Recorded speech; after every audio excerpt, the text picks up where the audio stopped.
thanks for coming out today. And I just need to clarify one thing. Even though I'm a Toronto Maple Leafs fan, it's not my fault. I was born there. You can't help but get it in your blood. But the most important thing is when you're a Leaf fan, you always have to have backup teams to cheer for. Because otherwise, right around this time of year, you start cleaning off your golf clubs. And, I have this sickness for golf. It's called an addiction. I've been trying to break it, but I haven't been able to, and maybe that's why I cheer for the Leafs. I can focus on golf for a few more months in the year. I'm also really pleased to be out here because you guys brought some great weather for me. When I got first asked by Lauren to come out in February, and I thinking, wow, minus 20, and being from Ontario on week, once you go below single digits, I can't even handle it. But I want to share something with you. One of the real reasons I'm happy to be out here is because those pictures there are pictures of the 401 and the highway system in Toronto. To go 25 kilometers from downtown to get to the airport on my way out here, it only took an hour and 15 minutes. So I'm pleased to come to a province where you have reasonable lifestyle, you have short commutes, you have a successful economy, and this is coming from a guy who's very appreciative of the equalization payments that you guys are getting. Because your economy doesn't come with those words that start with an R or a V, recession or depression. In Ontario, we don't. We've been in there for quite a few years now. Every time you think you get some good news, there's always something that comes along with it. So I want to share a few numbers with you. Some numbers that we would love to have in Ontario. So you have population growth. Unlike the way Saskatchewan, a lot of people perceive Saskatchewan, you guys have a net inflow of people. You have real GDP growth, 4.2%. We would love to have anything positive. But, in reality, 4.2% is huge.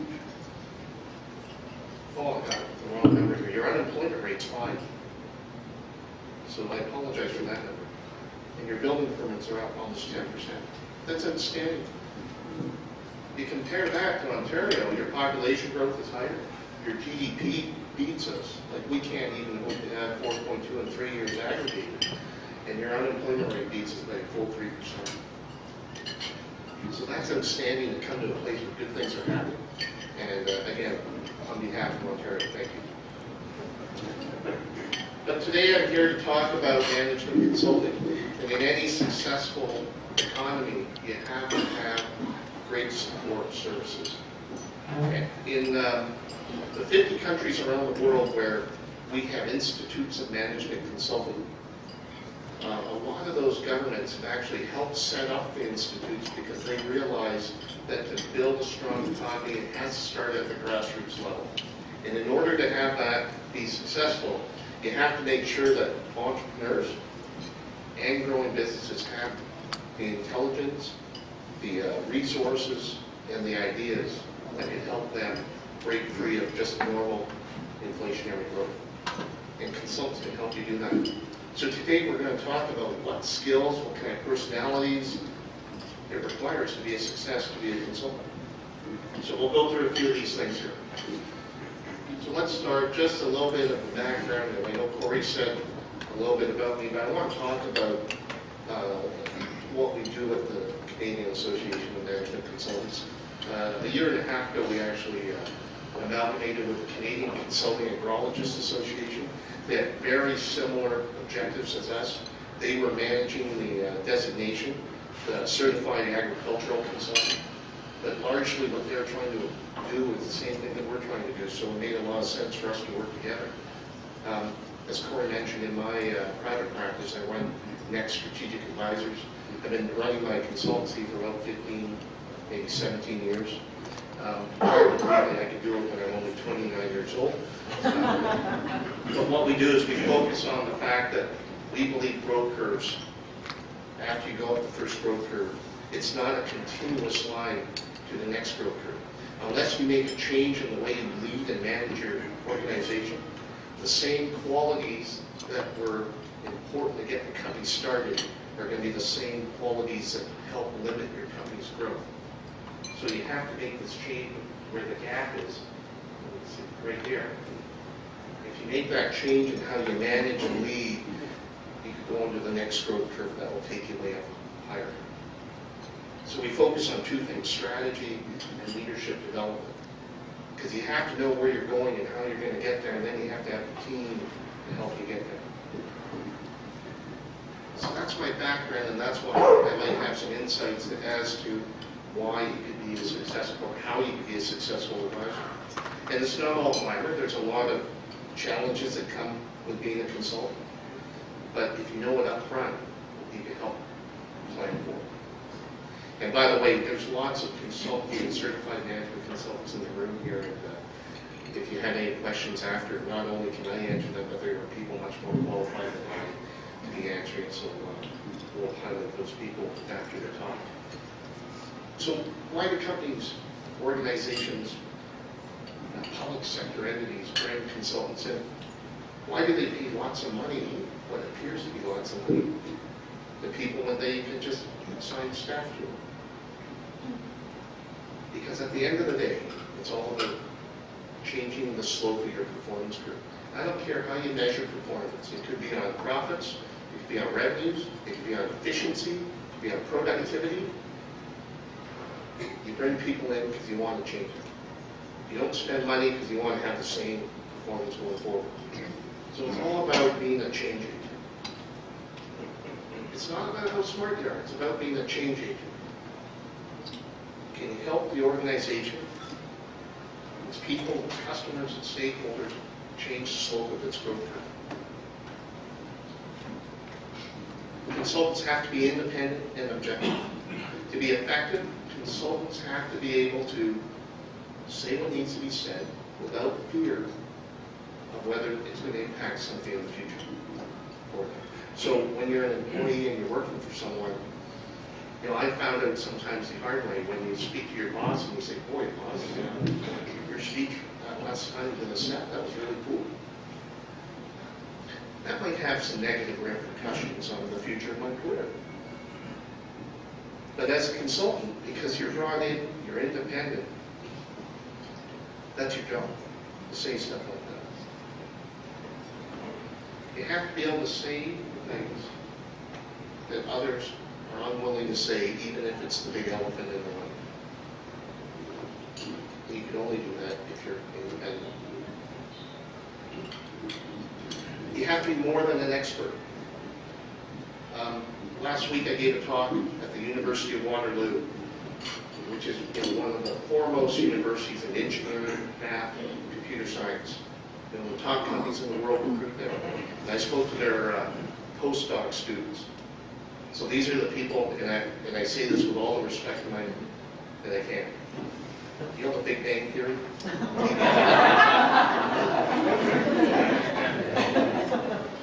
And I say this with love in my heart. The propeller heads, these guys are unbelievably smart. If you go down in the silo, they know a ton of stuff down the silo. They're deep, but they're not broad. They're experts in their field. To be a good consultant, you have to be more than just an expert. Let's explore that. David Maister is the consultant to the consultants. Yes, even consultants need help.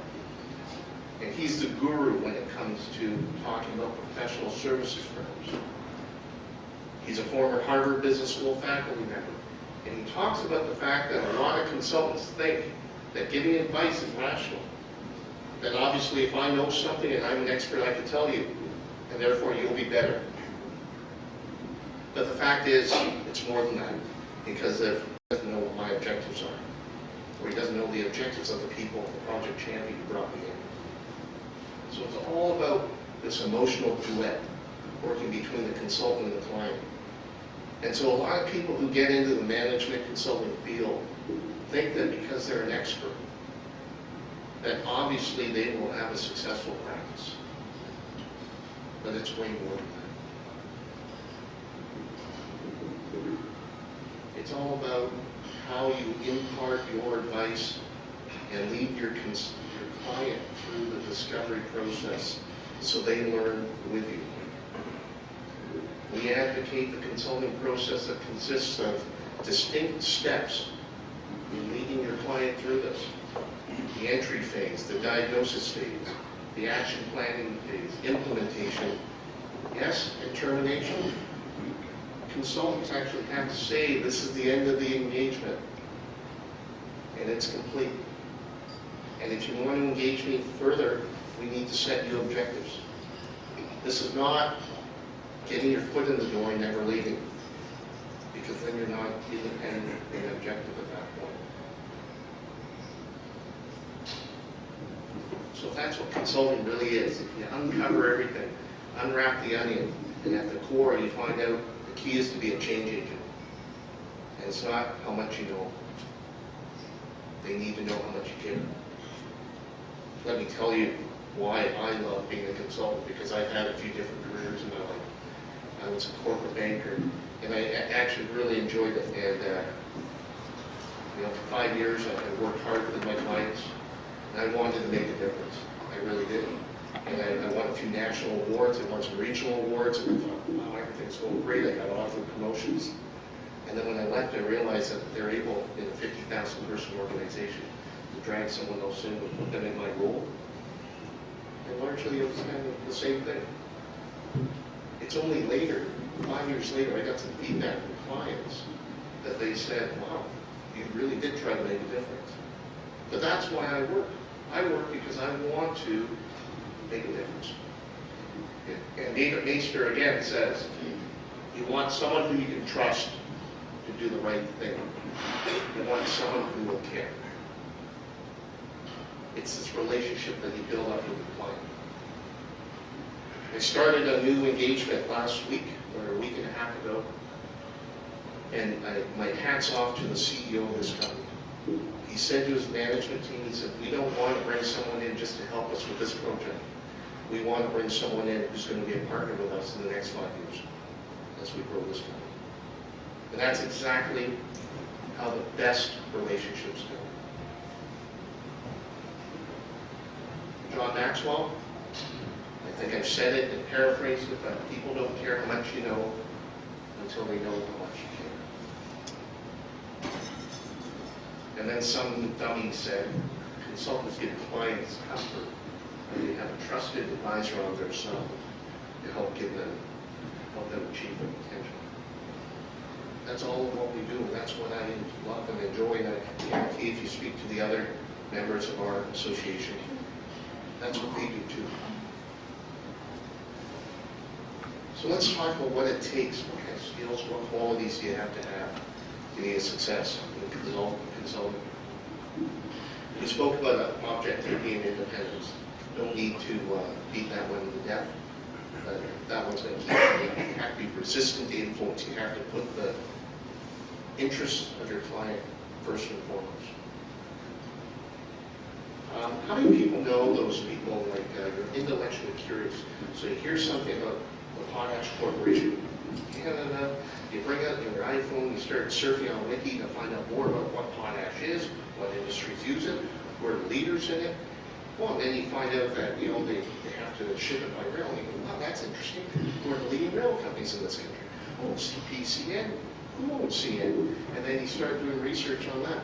It's the people like that who are intellectually curious that want to learn about everything, and they follow the hyperlinks on the web to learn more and more. If you have that, you're one step better towards being a consultant. Again, it's much more than being that narrow elite person. It's about being broad. When you're dealing with people, you can't communicate, you can't read them, the nonverbal signs, you don't listen, it doesn't work. You're dealing with humans. Communication is so important. Change. If you're the type of person that comes in every day to work, you look at your inbox, whether it's your inbox on your email client or it's your real inbox, and your whole goal is to move everything to the outbox, or that you know at 10 o'clock that you have coffee break at 10:15, and you like that consistency, you might not like being a consultant. The life of a consultant is at 4 p.m. on a Friday and it's sunny outside, you're planning, let's say, a ski trip, you're all ready to go, and the phone rings, and your client says, I need to speak to you on Monday morning at 8 a.m., and I need some answers. You gotta be willing to change. You can't be fixated on knowing how predictable your calendar is going to be. Everything has to be irregular, and you have to be comfortable with that. Risk. I don't care if you work for a big consulting firm or you're an independent practitioner.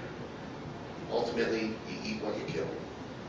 If you're good, you'll do well, and you'll succeed financially, you'll succeed professionally. And if you're not good and you can't bring in the clients and the billable hours, guys like Doug McNair will meet with you and what do you really want to do with your life? That's nothing about that. You also have to be able to not worry about your ego. You have to be able to let others take credit. You're here to help your clients succeed. If your goal is to say, man, that was my idea, and I came up with that model, maybe it's not a good fit. Travel. You love being super elite in Air Canada? You like living in airports? You like driving on the 401 or on Highway 11 or Highway 1 all by yourself? That's what you have to do. You learn to pack a bag really quick, and you learn how to live out of a suit bag for a whole week. Travel is just part of being a consultant. You have to be comfortable with that. And this one is probably the most important thing. Because if I work for Xerox, I'm selling a product. And even if my clients hate me, they want the Xerox 5420 multifunction printer. And they're going to buy it. But as a consultant, I don't have a product other than a promise. It's a promise that I can do well because I've done well in the past. I'm selling an intangible. And you have to trust me on it. And it's hard. And I have a buddy who was the national sales manager for Xerox. So obviously he was a good salesman. And so he set up a consultancy on business development and sales. And you know, in 6 months he didn't sell anything. He didn't land a client. It's not because he's a bad salesperson, but selling an intangible product is completely different than selling a tangible product. And you have to be able to bring business in the door. What's the personality match to be a management consultant? Obviously, people orientation, well-spoken, analytical. You have to be able to process the facts and the data that you gather. Independent, we spoke about that. Creativity. Clients don't want ideas they can think about. You have to be a little bit creative to be able to put two and two together to make antisocial and flexible, fear of flying, that doesn't work. One of the great rewards personally about being a consultant. Now, and I need to say this one because there's a lot of people and a lot of times the media just loves to grab a hold of this. I get to report that some consultant with the government is making $3,000-4,000 a day. How can the government mismanage by spending so much money? Clients are not paying you for your time you're investing right now. They're paying you for the investment you've made into your intellectual capital asset over the last 20 years. So you can't equate that he put 2 days in, he charged $10,000 with obnoxious spending. But the fact is, I'd rather the government or whoever spend $10,000 for 2 days on someone that you know will do the job than spending $5,000 and have a failure at the end. So it's all about pay for what you have, the assets that you bring. So it appears that it's high pay, and it could be if you work hard and you're successful. Variety. There's no two engagements alike. Most consultants deal with all sorts of industries, regions, management teams. You get variety. You have to be able to think on your feet. And it's just great to keep your mind active. So, you know, travel. A couple of years I did 100,000 miles in the air. And for the short term, you think, oh, I'm super elite in this need. And then you realize that you're away from your family. So there's some things that are tough to deal with. Most consultants you know will send you emails at 2 a.m. If you check your email, you'll see that they wake up at strange times, they work late, they work early. So, that's a challenge too. They use jargon, all sorts of acronyms. So if you want to learn about different things like, marginal revenue product, ERPs, ETAs, they'll be able to speak a whole different language to you. And if you actually calculate the number of hours you do work on an hourly basis, it probably doesn't pay much more than minimum wage. But here's where I want to talk to you about if you want to differentiate yourself. There are 20,000 consultants across Canada. Do you want to be grouped in with the 20,000, or do you want to differentiate yourself? In every profession, you want to differentiate yourself and be a professional. And that's where I want to just spend a few seconds. Professionals, you use the word, everyone uses it, and very few people live up to it. A professional has specialized training, they have a specialized knowledge base, so a common body of knowledge, code of conduct, high standard of ethics. You're self-regulated. They'll self-discipline other members of their profession. And they also realize that intellectual capital is an asset, and if you don't reinvest in it, it depreciates. Just like your house. You don't paint the house starts to look shabby. Same thing happens with a consultant. So everyone and their brother says that they're a professional. Yet very few professions and people actually act like it. Because it's all about reputation. It's like an egg. You carry it around. If you forget about taking care of it for Friday night at 10 p.m. for a few hours because you're having a few beers, the egg breaks. And you have to be able to manage your reputation 24 hours a day, 7 days a week. People aren't hiring you because you're lush. They're hiring you because they want to get better and they want to change. You have to act it. Reputation is all about people being able to tell what you're going to do in the future based on what you've done in the past. And that's what's important. I love this quote. The fact is, as adults, all of our actions matter. Everything we do counts. And that's especially true when it comes to living according to our beliefs and values. You can't cross your fingers. You can't say, well, I didn't mean that. You have to protect your reputation. Being professionally responsible is being willing to stand up for what you've done. And if you want to hold yourself out as someone different, that's how you do it. The one thing I want to point out here, probably the most famous management consultancy, McKinsey & Company. It's not the first, ADA, Arthur D. Little was. But management consulting, or McKinsey, was credited with developing the whole practice of consulting in the early to mid part of the past century. And the most important thing that Martin Bauer said was that client interests must be placed ahead of those of the firm. So if you think your project is going to return $50,000 in value, but your fees are going to be $60,000, do you have the courage to do the right thing and not take the engagement? And my final bit that I want to share with you is about the Canadian Association of Management Consultants. And we're here to help you become a professional. So if you're interested in learning more about being a consultant, we're here to help.